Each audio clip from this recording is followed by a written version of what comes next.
The hollow ones. The road twisted through the forest like a dark vein, pulsing with the quiet hum of Malcolm's car as he drove deeper into the unknown.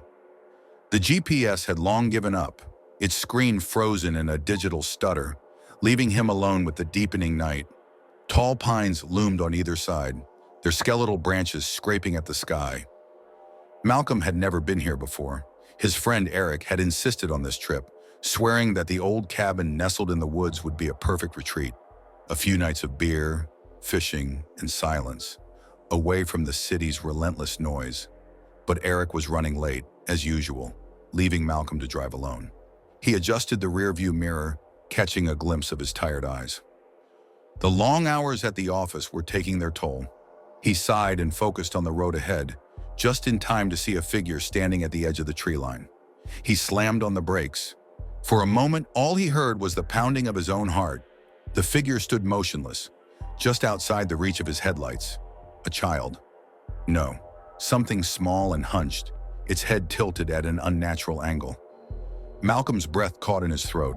Then, as if the forest had exhaled, it was gone. He sat frozen, hands gripping the steering wheel. Had he imagined it? The logical part of his mind fought against the icy dread creeping up his spine. He had barely slept last night. His brain was playing tricks on him.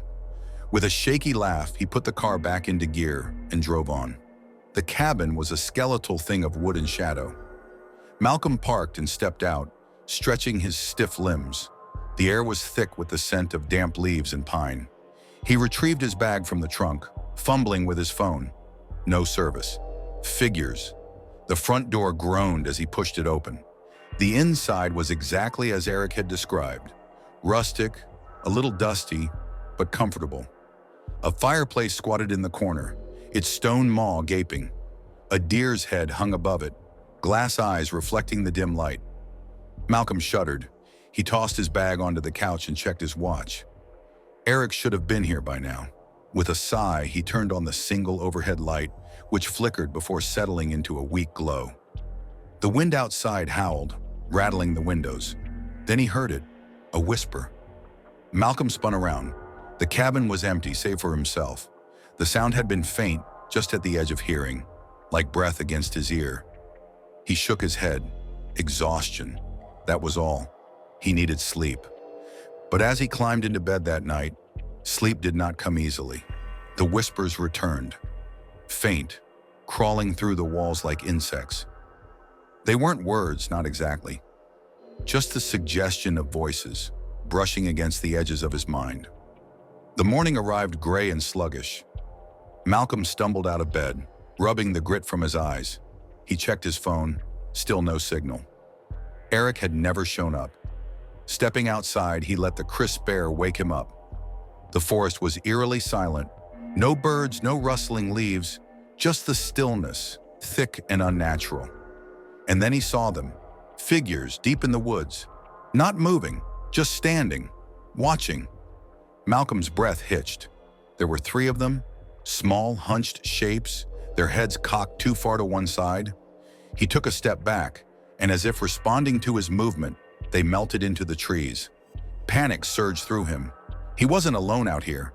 He grabbed his keys and sprinted to the car, jabbing at the ignition. The engine sputtered, coughed, and died. Malcolm swore and tried again. Nothing. Then from the trees, a voice. Malcolm. His name stretched into something unnatural. He bolted for the cabin, slamming the door behind him. His mind raced. He needed to get out of here. There had to be another way. He searched the drawers, finding only rusted cutlery and a hunting knife. He clutched it tightly. The whispers started again. This time they were inside the cabin. Malcolm backed into the corner, knife raised. Shadows pooled in the dim corners of the room, stretching, shifting. The deer's glass eyes gleamed. Then the front door creaked open.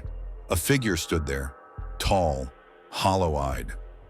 "You came back," it whispered. Malcolm couldn't move. He couldn't breathe. The thing stepped closer. "You left us, but we found you." The whispers grew louder, swelling into a chorus. Shapes emerged from the darkness. Too many to count. Faces that weren't faces. And then Malcolm remembered. The accident. Years ago, the children he had hit on a night just like this one. The road twisting through the forest. The bodies he had left behind. He had tried to forget, but they hadn't. The last thing Malcolm saw was their hands reaching for him, pulling him down into the darkness. The cabin stood silent once more, waiting.